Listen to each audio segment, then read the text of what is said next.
If you want to help out and support the channel, there are a few things you can do. Go check out Flipside Gaming and use the promo code VoidMage in all caps. This will get you 10% off all orders $10 or more. And if you go shopping on tcgplayer.com, go use my affiliate link in the description below. That way all purchases you make will go towards helping the channel. And lastly, go check out my Patreon. It's a more direct way that you can help the channel while also getting some more interaction. I appreciate all of your support. If you haven't already, subscribe and hit the notification bell so you don't miss any videos. Hello everyone, welcome back to another Top 10 Commander video. I'm Commander Void, and this time we're going to go over the top 10 best commons in the Commander format. I do have a few things, some criteria to go over to help you all better understand my point of view going into making this list. There are certain cards that were technically at one point considered commons, like Ashnod's Altar in Chronicles. However, that is more on Chronicles just being a very terrible set. Ashnod's Altar has pretty much been an uncommon ever since then, and it's been a pretty expensive uncommon. I'm going to be focusing on the common rarity when it comes to the accessibility to the card,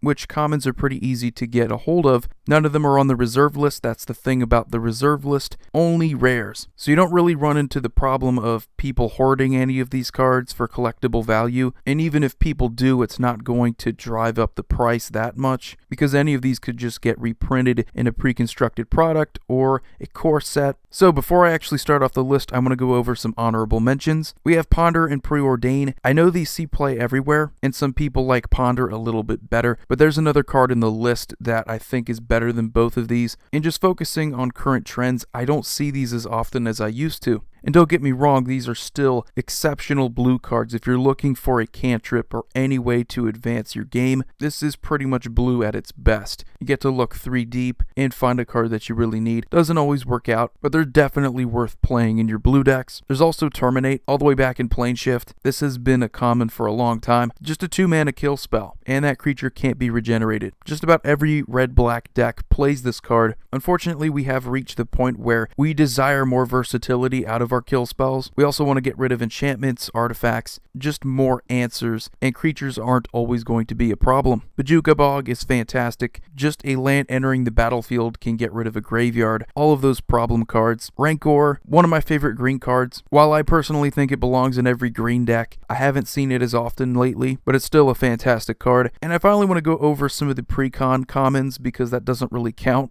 I just think that assigning a rarity to any PreCon card is kind of hilarious because it doesn't affect how often you get them. So things like Command Tower, Arcane Signet, Thought Vessel, these are all commons, but they're going to be a bit more expensive than if they were actually commons in a set where you could just get a whole bunch of them in bulk. So the actual top 10 list, I'm going to start it off here with number 10, Casali Pride Mage. This is a fantastic card for the mana that you put into it. 2-mana creature, has Exalted. So whenever you attack with a creature alone, it's going to get +1/+1. Exalted is just a fantastic keyword to fool around with. If you have 3 or 4 permanents that have Exalted, and you have a double strike creature, you can deal a ton of damage. But Casali Pride Mage also has the ability to pay 1, sacrifice it to destroy an artifact or an enchantment. This kind of creature fits in really well in aristocrat decks, where it's all about your creatures dying and getting awesome abilities. Carador Ghost Chieftain has loved this card for a long time, and if Exalted ever does make a comeback, this is a common to look out for. Overall, for what it is, the mana that you put into it, it is one of the best all-around cards on this list. And number 9, Hull Breach. Very versatile removal spell. Kind of what I was talking about with Terminate. Really good card, but it only does one thing. Hull Breach could do 3 things. If there's only an artifact on the field, you don't have to also destroy an enchantment. If there's both, you could do both. Downside is that it is a sorcery speed spell, but you could hit 2 permanents for 2 mana. And to me, that is such a big deal. Again, you get what you pay for in terms of mana, and it's brilliant. Number 8 is Crop Rotation. All the way back in Urza's Legacy. This is just an exceptional green card. For 1 green mana, at instant speed, you sacrifice a land, and you can get any land from your deck and replace it. So if you're playing a land strategy deck,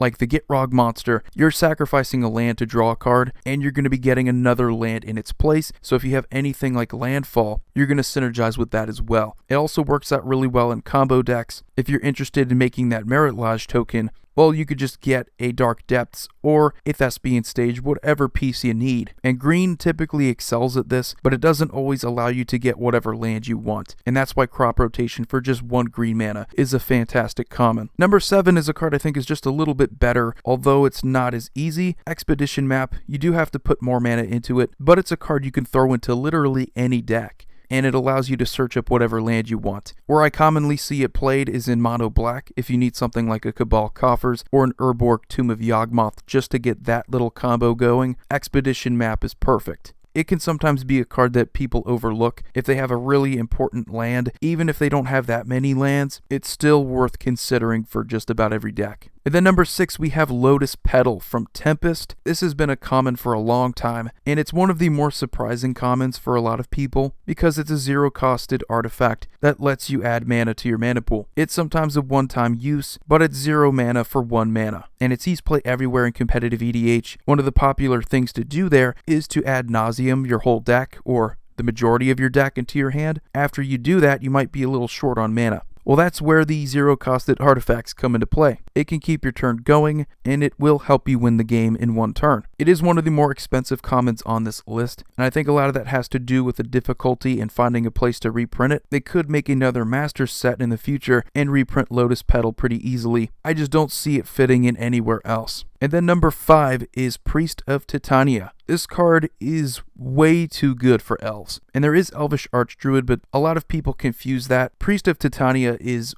way better than Elvish Archdruid, costs 1 less mana, and it gives you a green for each elf on the battlefield. It's not just restricted to your elves, and there are elves everywhere in Magic, so your opponents are probably going to have at least 1 or 2. Just that interaction alone makes Priest of Titania probably one of the best elves ever made, but at the common rarity, it also makes it one of the most accessible. It is literally everywhere in elf decks. And it may not be one of the more versatile cards on this list, but in terms of total mana production, this card is ridiculous. And then number 4 is Komodos Reach / Cultivate. They do the exact same thing. Main difference is that Komodos Reach is an arcane, so if we get reintroduced to Kamigawa and that's suddenly back into the equation, that might change things up a bit in the future, but they do the exact same thing. You ramp yourself up by 1, you get another basic land, and you put that into your hand. I see so many people who are newer to Commander that just overlook these cards because they don't do anything crazy. It's 3 mana for 2 lands. Yeah, you only get 1 of them straight onto the battlefield, but you ensure yourself a land drop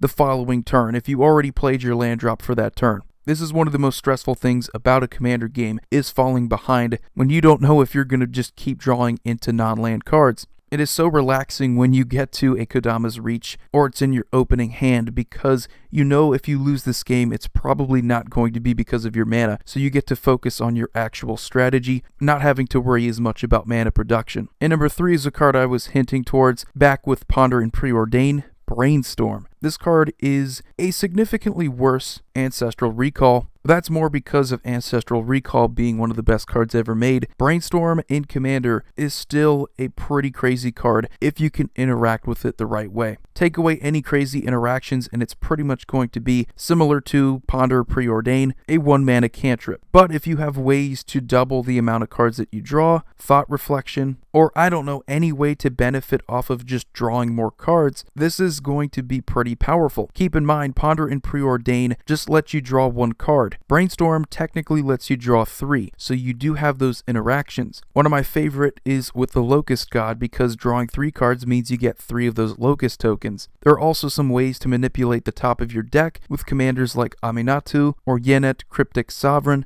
Those top deck matters cards are pretty fun to play around with if you can just put any 2 cards from your hand onto the top of your deck. It's not even of the cards you drew. So if you've been saving up a really powerful card, like a Miracle Spell, you can just set that on the top of your deck and wait to draw into it your following turn. Just a really powerful blue spell, and we're just going to keep talking about more of them with number 2, Counterspell. We are way past the days of getting 2 mana counterspells anymore. We have things like Arcane Denial, but that gives your opponent card draw, and you don't really want to do that. Counterspell is just straight up 2 mana counterspell. It's the original one, and although it wasn't originally a common card, it has been reprinted as a common a million times. First being in Ice Age, you can also see it in Mercadian Masks, 7th edition, Eternal Masters, Masters 25. It's a very good card that's going to see reprints in PreCon reconstructed products. It's going to see reprints in these master sets in the future. It's going to keep getting reprinted because there's no way they're going to make another card that is effectively the same thing. I mean, Arcane Denial in Commander is as close as it's going to get, and the fact that we've stuck with Counterspell since the beginning in Alpha, I think says a lot. And then number 1, the best common in the Commander format is also one of the most ridiculous commons, a card that probably should have never been a common. Rhystic Study. Prophecy is a pretty bad set,